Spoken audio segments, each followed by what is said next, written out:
Good morning, students.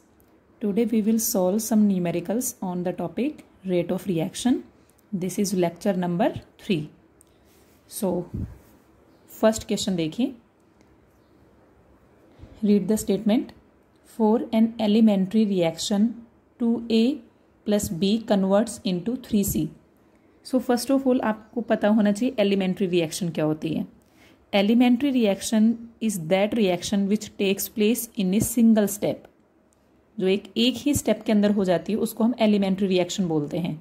और अगर कोई एक से ज़्यादा स्टेप्स के अंदर होती है, 2 स्टेप्स में, 3 स्टेप्स में या इससे ज़्यादा स्टेप्स में, तो ऐसे रिएक्शन को हम कॉम्प्लेक्स रिएक्शन बोलते हैं.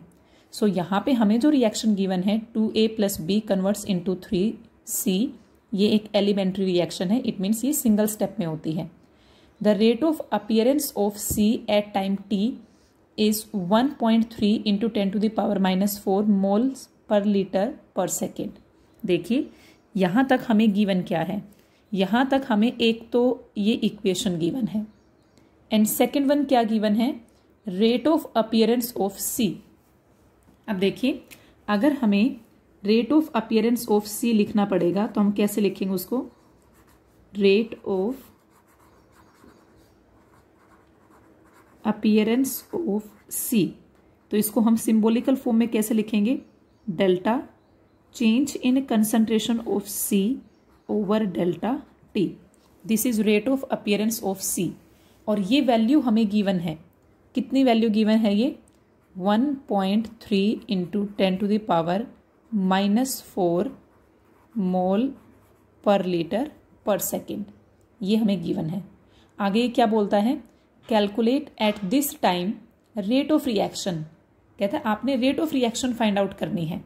तो देखिए इक्वेशन हमारे पास ये रही.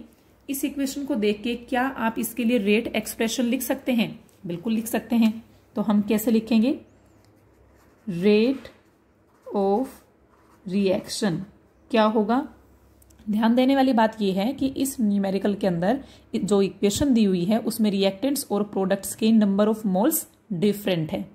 तो हम इसके लिए जब रेट एक्सप्रेशन लिखेंगे तो वो रिएक्टेंट ए की टर्म्स में क्या होगा, minus delta change in concentration of A over change in time, और स्टोक्योमेट्रिक कोफिशिएंट क्या है 2. तो हमने उसको 2 से डिवाइड कर दिया. ये किसके इक्वल होगा, minus change in concentration of B over change in time, stoichiometric coefficient 1 है, इक्वल टू अपीयरेंस आ गया तो नेगेटिव साइन नहीं आएगा, change in concentration of C over change in time, but stoichiometric coefficient कितना है 3, तो हमने उसको 3 से डिवाइड किया है. अब ये आपसे बोल रहा है कि rate of reaction find out कीजिए. देखिए इस क्वेश्चन में हमें इसके बारे में कोई इन्फॉर्मेशन नहीं है, हमें इसके बारे में भी कोई इन्फॉर्मेशन नहीं है, लेकिन हमें यहाँ पे एक चीज गिवन है, क्या, rate of appearance of C. Means हमें ये वैल्यू गिवन है. ठीक है. सो अगर हमें रेट ऑफ रिएक्शन निकालना है तो हम क्या लिखेंगे, rate of reaction is equal to, ये वैल्यू कितनी है 1.3 into 10 to the power -4 and divided by 3. ये स्टोक्योमेट्रिक कोफिशिएंट है. तो इसको हम सोल्व करेंगे और सोल्व करने के बाद जो हमारी वैल्यू आएगी वो क्या आएगी, 4.33 into 10 to the power -5 moles पर लीटर पर सेकेंड. राइट. तो ये आप इसको सोल्व करके देख लेना, यही वैल्यू आएगी. तो इस तरह से हम रेट ऑफ रिएक्शन निकाल लेंगे. अब इसका सेकेंड पार्ट देखिए. सेकेंड पार्ट क्या कहता है, rate of disappearance of A. Means आपको rate of disappearance of A find out करना है. तो rate of disappearance of A क्या होता है, disappearance means minus change in concentration of ये A over change in time. Means हमें ये फाइंड आउट करना है. ठीक है. तो जो सेकंड पार्ट है वो उसमें हमें rate of disappearance of A find out करना है. 2 मेथड से फाइंड आउट कर सकते हो आप. कैसे, देखिए रेट ऑफ रिएक्शन हम यहां से निकाल चुके हैं, तो या तो आप यहां से लेके यहां तक का एक्सप्रेशन यूज करिए. ठीक है. इसमें रेट ऑफ रिएक्शन हमें पता है, ये 2 कांस्टेंट है और ये वैल्यू हम ऑलरेडी, हमें इसकी वैल्यू निकालनी है. या फिर जो सेकेंड मेथड है वो ये है कि हम इसको और इसको कंपेयर कर लें और तब भी हम निकाल सकते हैं। तो देखिए मैं फर्स्ट मेथड से पहले आपको बता रही हूँ, रेट ऑफ रिएक्शन, तो मैंने लिखा यहाँ पे rate is equal to minus rate of disappearance of A divided by 2। अब देखिए यहाँ से अगर आपको ये वैल्यू निकालनी है तो हम कैसे निकालेंगे, rate of disappearance of A is equal to 2 into में रेट ऑफ रिएक्शन। अब 2 रेट ऑफ रिएक्शन कितना है 4.33 10 टू द पावर -5। इसको हम सोल्व कर लेंगे और जब सोल्व करेंगे तो ये वैल्यू आएगी 8.66 इंटू 10 टू द पावर -5 मोल पर लीटर पर सेकेंड। क्लियर? या फिर आप इसको और इसको भी रिलेट कर सकते हो। देखिए अगर आप इस तरह से करते हैं तो भी हमारा सेम आंसर ही आएगा। और हम क्या लिख सकते हैं, इस वाले एक्सप्रेशन से हम क्या लिख सकते हैं, माइनस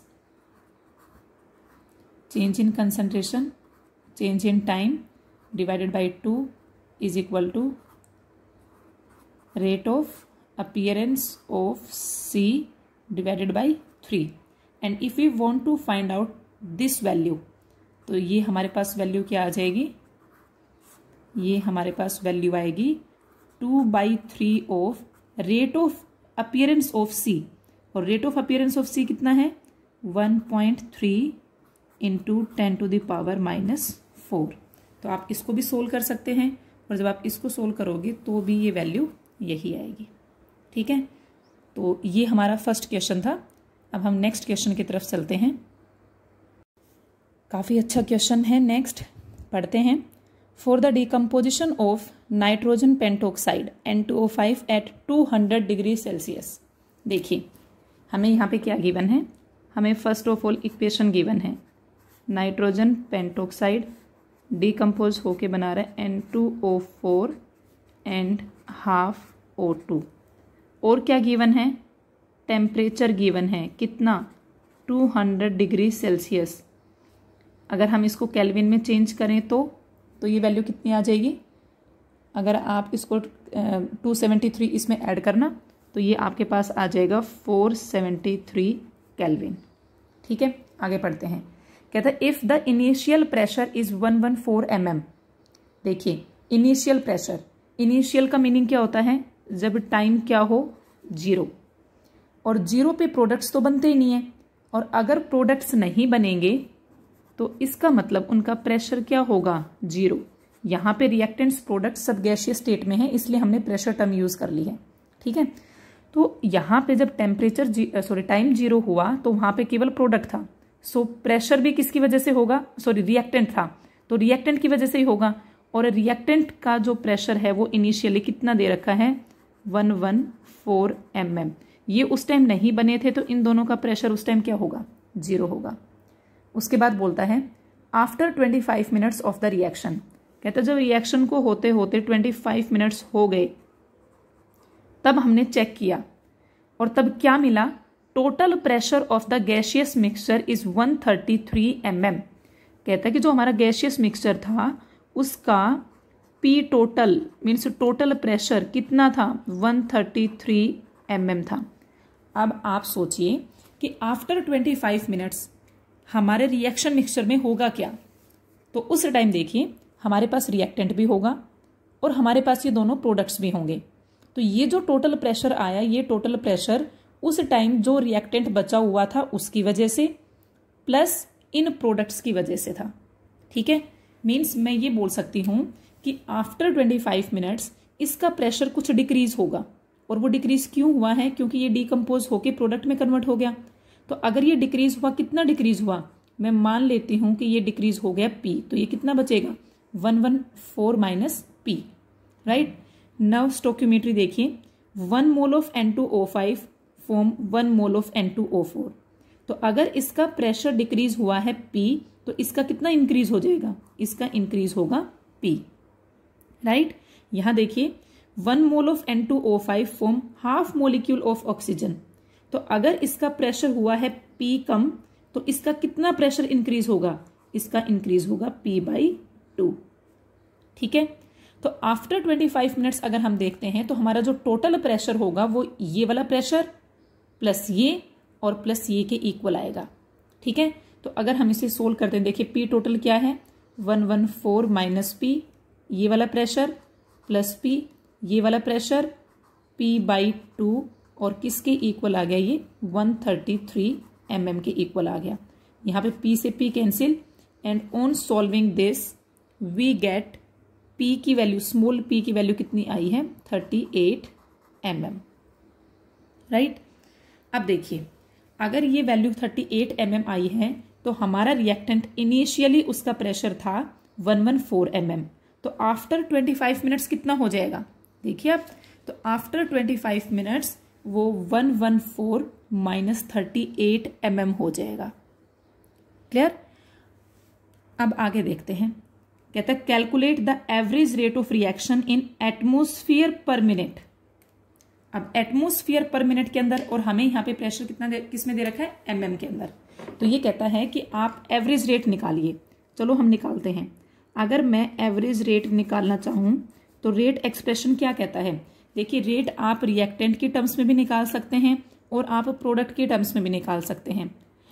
मैं फिलहाल आपको जो सॉल्यूशन दे रही हूँ वो मैं रिएक्टेंट के टर्म में दे रही हूँ, तो रिएक्टेंट के टर्म्स में अगर आप रेट एक्सप्रेशन लिखोगे तो वो क्या होगा, minus delta change in pressure of N2O5, sorry change in pressure of N2O5 divided by change in time. ठीक है, अब देखिए चेंज कितना हुआ, पहले था 114, कितना डिक्रीज हुआ 38 डिक्रीज हुआ, तो हमें तो डिक्रीज ही देखना है, तो हमारे पास जो रेट आया वो रेट क्या आएगा, यहाँ पे 30, देखिए फाइनल हमारा कितना हुआ है 114 माइनस 38, इनिशियल ये है, तो आप जब फाइनल में से इनिशियल को माइनस करोगे तो वैल्यू कितनी आएगी, -38 आएगी। तो यहाँ पे मैंने लिख दिया -38 और टाइम कितना 25 मिनट्स, तो मैंने यहाँ पे लिख दिया 25 मिनट। लेकिन ध्यान दें कि यहाँ पे जो हमारे रेट ऑफ रिएक्शन की जो यूनिट आएगी वो आएगी mm पर मिनट, लेकिन वो आंसर आपसे किस में पूछ रहा है, वो आपसे आंसर पूछ रहा है एटमोस्फियर में। तो हमें पता है कि जो 1 एटमोस्फियर होता है that is 760 mm of mercury. Right, तो अगर हमें यहाँ 38 को भी एटमोस्फियर में कन्वर्ट करना हो तो हम कैसे लिखेंगे इसको, हम लिखेंगे 38 डिवाइडेड बाई 760 डिवाइडेड बाई 25। इसको हम सोल्व कर लेंगे और सोल्व करने के बाद जो हमारी वैल्यू आएगी वो वैल्यू आएगी 0.002 एटमोस्फियर पर मिनट। आपको ये चीज़ यहाँ क्लियर होनी चाहिए कि 38 कैसे आ गया है। देखिए ये मैंने लिखा है change in pressure of N2O5, तो चेंज कैसे निकालेंगे, इनिशियल है 114, फाइनल क्या है 114 माइनस P, तो अगर मैं यहाँ पे डेल्टा P निकालना चाहूँ मीन्स चेंज इन प्रेशर, तो वो क्या होगा final pressure minus initial pressure. Final कितना है 114 माइनस P, इनिशियल कितना है 114, ये देखिए इनिशियल है, तो यहाँ ये 114 से 114 कैंसिल होगा तो ये कितना आ जाएगा -P। राइट, P कितना था आपका 38, तो -P कितना हो जाएगा -38, और बाहर माइनस है वो प्लस हो जाएगा। क्लियर, फर्स्ट पार्ट कंप्लीट हो गया है जिसमें हमें एवरेज रेट निकालना था इन एटमोस्फियर पर मिनट। अब ये कहता है कि एवरेज रेट निकालिए, लेकिन इस पर एटमोस्फियर पर मिनट में नहीं, मोल्स पर लीटर पर सेकंड के अंदर। राइट, मींस क्या चाह रहा है ये, एक तो मिनट्स को सेकंड्स में कन्वर्ट करवा रहा है, दूसरा वो एटमोस्फियर को मोल्स पर लीटर में कन्वर्ट करवा रहा है, मींस प्रेशर को कंसंट्रेशन में कन्वर्ट करवाना चाह रहा है ये। तो इसको हम कैसे कन्वर्ट करेंगे, हमने 11th क्लास में आइडियल गैस इक्वेशन पढ़ी है। राइट, और वो आइडियल गैस इक्वेशन क्या है, आइडियल गैस इक्वेशन है PV is equal to nRT। यहाँ से अगर मैं निकालना चाहूँ तो ये आ जाएगा N/V/RT, और इसको देखिए N/V क्या है, number of moles of solute dissolved पर लीटर ऑफ सॉल्यूशन, तो ये क्या हो गई कंसंट्रेशन, मीन्स मैं इसको बोल सकती हूँ CRT। और यहाँ से अगर मैं C निकालना चाहूँ तो C क्या होगा pressure divided by RT। Means if we want to convert pressure into concentration, then by using this relationship we can convert pressure into concentration and concentration into pressure. तो अब देखिए, अब हमें रेट निकालना है। किस में निकालना है? मोल्स पर लीटर के अंदर। एक्चुअल में रेट क्या था? यहाँ पे प्रेशर था। प्रेशर कितना दे रखा था? 38 डिवाइडेड बाई 760। तो हम पहले प्रेशर को कंसंट्रेशन में चेंज कर लेते हैं। कैसे चेंज करेंगे? Concentration is equal to pressure कितना है? 38 डिवाइडेड बाई 760, एटमोस्फियर में कन्वर्ट कर दिया मैंने। उसके बाद आर क्या है? Universal gas constant. Universal gas constant क्या होता है? काफी सारी वैल्यूज होती हैं, लेकिन क्योंकि हमने यहाँ पे ये वैल्यू एटमोस्फियर में ली है, तो इसलिए हम जो वैल्यू यहाँ पे लेंगे वो लेंगे 0.0821 लीटर एटमोस्फियर पर केल्विन पर मोल। ये यूनिट हो गई इसकी, राइट। उसके बाद टेम्परेचर। टेम्परेचर ऑलरेडी हमें गिवन था। कितना गिवन था? 200 केल्विन। तो 200 डिग्री सेल्सियस, उसको हमने चेंज किया किसमें? केल्विन में। क्या आ गया? 473। तो उसको हमने यहाँ पे पुट किया 473। अब हमारा जो प्रेशर एटमोस्फियर में दे रखा था वो किस में कन्वर्ट हो गया है? मोल्स पर लीटर के अंदर, राइट।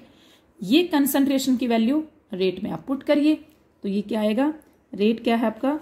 38 divided by 760, 0.0821, 473। और वो देखो, वो आपसे पूछ रहा मोल्स पर लीटर पर सेकंड। अगर पर सेकंड है तो ये 25 मिनट्स है, ये किस में कन्वर्ट हो जाएगा? ये कन्वर्ट हो जाएगा सेकंड्स में। तो क्या आएगा? 25 इंटू में 60 सेकेंड्स। ठीक है, अब इसको हम सोल्व करेंगे और सोल्व करके वैल्यू फाइंड आउट करेंगे। तो मैं आपको डायरेक्ट आंसर बता देती हूँ। 8.58 इंटू 10⁻⁻7 मोल्स पर लीटर पर सेकेंड। क्लियर? तो आप इस रिलेशनशिप को यूज करके प्रेशर को कंसंट्रेशन में, कंसंट्रेशन को प्रेशर में कन्वर्ट कर सकते हैं। सिमिलरली उसने मोल्स पर लीटर पर सेकेंड में पूछा था, इसलिए हमें 25 मिनट्स को भी मल्टीप्लाई करके 60 से सेकेंड्स में कन्वर्ट करना पड़ा। काफ़ी अच्छा क्वेश्चन था। तो आप इस तरह से रेट ऑफ रिएक्शन पे न्यूमेरिकल प्रॉब्लम्स को ट्राई करिए। मैं आपको रेट ऑफ रिएक्शन पे एक असाइनमेंट प्रोवाइड कर रही हूँ, वो असाइनमेंट आप सोल्व करिए। Thank you.